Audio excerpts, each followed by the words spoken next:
Hello everyone, আসসালামু আলাইকুম। কেমন আছেন সবাই? আশা করি সবাই ভালো আছেন, সুস্থ আছেন। আলহামদুলিল্লাহ আমরাও ভালো আছি। তো এখন হচ্ছে রাত্রেবেলা আমি গরুর মাংস রান্না করব। তো এখানে আমি সব ধরনের মশলা আগে দিয়ে রাখছি। আর এখানে হচ্ছে যে গরুর মাংসটাকে ভালো করে কেটে দিয়ে পরিষ্কার করে নিছি। তো আমি আজকে মাংসটা রান্না করব। সবসময় যেভাবে রান্না করি সেভাবেই হাতে মেখেই রান্না করি আমি সবসময়, সেটা আপনারা সবাই জানেন। শুরু থেকে যারা ভিডিও দেখে আসতেছেন তারা সবাই অবশ্যই জানেন আমি হাতে মেখে রান্না করি। তো এই যে এখন সব মশলার ভিতরে আমি গোশটা দিয়ে দিতেছি। আর একটা কথা বলি, সেটা হচ্ছে এই ইউটিউব মানে না থাকলে, মানে অনলাইন জগৎটা না থাকলে হয়তো বা অনেকেরই রান্না বান্নার ব্যাপারে, তো অনেক মেয়েরা আছে না শহরে থাকে যারা রান্না বান্না পারে না, এই ইউটিউব অনলাইনের জগৎটাতে এসে কিন্তু অনেকে রান্না বান্না শিখছে। আর অনেকে ভিডিও দেখে অনেক কিছু শিখছে। যেমন আমি যখন বাসায় না থাকি তখন আমার স্বামীও কি আমার ভিডিও দেখে রান্না বান্না করে, প্লাস শুধু আমারটা না, অন্য অন্য মানুষের ভিডিও দেখেও ও রান্না বান্না করে। তো এটা খারাপের কিছুই কিন্তু না, তাই না? এটা গিয়ে একটা ভালো জিনিস, ভালো সাইড আমি মনে করি। কারণ গিয়ে যারা অজানা থাকে তারা এইখান থেকে অনেক কিছু জানতে পারে, রান্না বান্নার ব্যাপারে আর অনেক কিছুর ব্যাপারে। কিন্তু কেউ না, অনেকে আছে আমরা দেখে রান্না শিখছে প্লাস রান্না বান্না করে, কিন্তু কিন্তু কেউ না প্রশংসা করে না, স্বীকার করে না যে এটা গিয়ে কারোটা দেখে করছে। হ্যাঁ, কি বলবো, যাই হোক, কিছু বলার নাই। তো এই যে গোশ সব দিয়ে যে এখন মাখিয়ে নিচ্ছি। আর গিয়ে বললে কি হবে, বললে কি কোনো ক্ষতি হয়? না, ক্ষতি হয় না। আর কারো প্রশংসা করলে কি হয় জানেন, তার কাজের ক্ষেত্রে আরও কাজের ব্যাপারে উৎসাহ বেড়ে যায় যে না, আমার ভিডিও দেখে একজন শিখছে, আমার ভিডিও সে ভালোবাসতেছে, সে আমার রান্না পছন্দ করতেছে, না আমি আরও কিছু নতুন নতুন দিই এখানে, ঠিক আছে? আগ্রহগুলো আরও বেড়ে যায়। আর যদি প্রশংসা না হয় না, তাহলে তখন হয় কি যে না, কেউ তো দেখে না, কেউ তো প্রশংসা করে না, শুধু শুধু আমি কাজটা কেন করব, এরকম একটা ব্যাপার, ঠিক আছে? এখানে গিয়ে আমি কিন্তু কোনো তেল দিইনি, আজকে তেল ছাড়া গোশ রান্না করবো। কারণ গিয়ে আমি প্রথমত গোশ কিনে নিয়ে আসছি এখানে 3 কেজি। 3 কেজি গোশের ভিতর তেল আছে। কিন্তু যখন আমি গোশটা কিনে আনি, আপনাদের ভাইয়া বাসায় ছিল না, আমি তাকে দিয়ে অন্য আরেকজনকে দিয়ে আনাইছি। আর যখন আপনার ভাইয়া এসে দেখছে যে এটার ভিতরে শুধু তেল, সে আবার যে আমার গোশ কিনে নিয়ে আসছে। তো সব মিলে এখানে প্রায় 5 কেজির উপরে আছে গোশ। তো পুরোটা এখন রান্না করে নিব। আর এই জন্য তেল এখনও দেই নাই, যদি লাগে আমি পরবর্তীতে তেলটা দিয়ে দেবো। আর আমার বাসা গিয়ে গেস্ট আসবে কালকে। এখন রাতের বেলা আমি গোশটা রান্না করতেছি। তো কে আসবে অবশ্যই এটা জানতে হলে আমার ভিডিওটি দেখতে হবে। আর আমার কন্টিনিউ ভিডিও না দেখলে বুঝতে পারবে না যে আমার বাসায় কে আসতেছে। হ্যাঁ, তো এটা পার্সোনাল থাক, এটা না বলি। সম্পূর্ণ ভিডিওটি দেখলে অবশ্যই বুঝতে পারবেন যে আমার বাসায় কে আসছে, ঠিক আছে?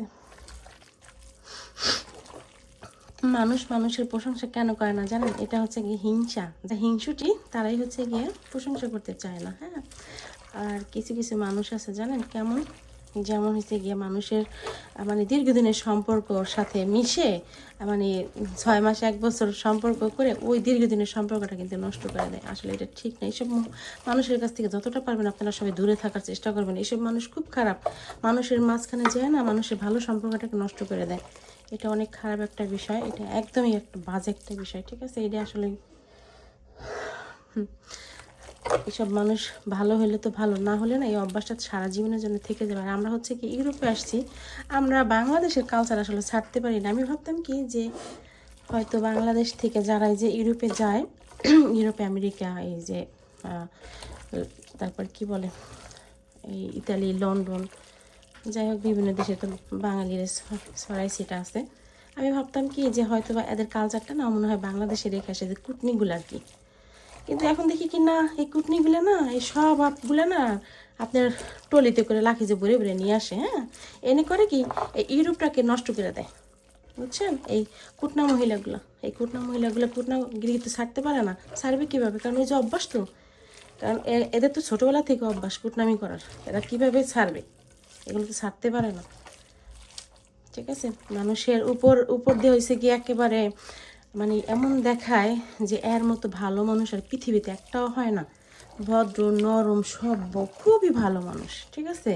কিন্তু যখন সম্পর্ক মেশার পরে হচ্ছে কি মানুষের দীর্ঘদিনের সম্পর্কগুলো নষ্ট করে দেয়। যাক, গোশটা ভালো করে মেখে নিচ্ছি। এখন হচ্ছে চুলার জালটা অন করে দেব।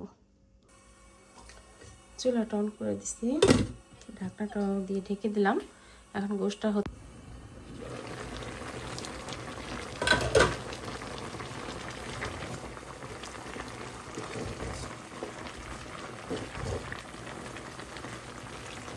একসাথে যদি অনেক গোশ রান্না করা যায় না, তাহলে কিন্তু সেটার স্বাদটা কিন্তু মানে একদম অন্যরকম থাকে। পুরে আপনি বিয়ে বাড়ির যে ড্যাগের মাংস রান্না করেন না, সেম ওরকম লাগে। তা আমি মানে সবসময় চেষ্টা করি একটু বেশি বেশি করে রান্না করার। আমি ওই স্বাদটা পেতে চাই যে স্বাদটাতে আছে বিয়ে বাড়ির স্বাদ, যে মাংসতে। আমি সবসময়, আর বাবাও বলে যে একটু বেশি করে সবসময় রান্না করবো। আর গরুর মাংসটা 2 দিন পর্যন্ত জ্বালাই খেলে কিন্তু বেশি মজা লাগে আরও। ঠিক আছে, পানি বের হয়ে আসছে আর তেল তো দিইনি, দেখতেই তো পারছেন। দেখি লাস্টে আপনাদের দেখাবো যে কতটা পরিমাণ তেল বের হয়েছে। ঠিক আছে, ছেলে চলে আসছে। কে রে পাপা? ও সুন্দর মতো কিন্তু যে কষিয়ে নেওয়া হয়ে গেছে। এখন হচ্ছে আমি দিয়ে দেবো আলু। আর গরুর মাংস রান্না করব, আলু যদি না দিই তাহলে আমার হাজব্যান্ড জিজ্ঞাসা করবে আলু কেন দিইনি। আর সে মাংসের সাথে আলু খেতে ভীষণ পছন্দ করে, এর জন্য দিয়ে দিলাম হচ্ছে আলু। এই যে হচ্ছে আমার রান্নাটা হয়ে গেছে, এদিকে আমার হাজবেন্ডের খাওয়া হয়ে গেছে। এই যে দেখেন, তেল ছাড়া গরুর মাংস রান্না করছি। দেখতেই তো পারছেন আপনারা, আমি কোনো তেল ব্যবহার করিনি এখানে। গরুর মাংসের যে তেল ছিল সেটাই বের হয়ে আসছে। তো কেমন খাইছো মাংস? মাশাআল্লাহ, অনেক সুন্দর, অনেক মজা। অনেক মজা। জীবনে মা তো অনেক আদর করতো না ছোটবেলায়, বড় অনেক তো মায় আদর করে। আর বিয়ের পরে তুমি আদর করলাম। মার পরে যদি কেউ আদর করে থাকে এরপরে হলো তুমি। এর জন্য অসংখ্য ধন্যবাদ। মানে মা মারা গেছে, মায়ের পর যদি কেউ আদর করে থাকে সেই আমি, তাই? ঠিক আছে, ছেলে কান্না করতেছে, তো আমি এখন খাবো। সবাই ভালো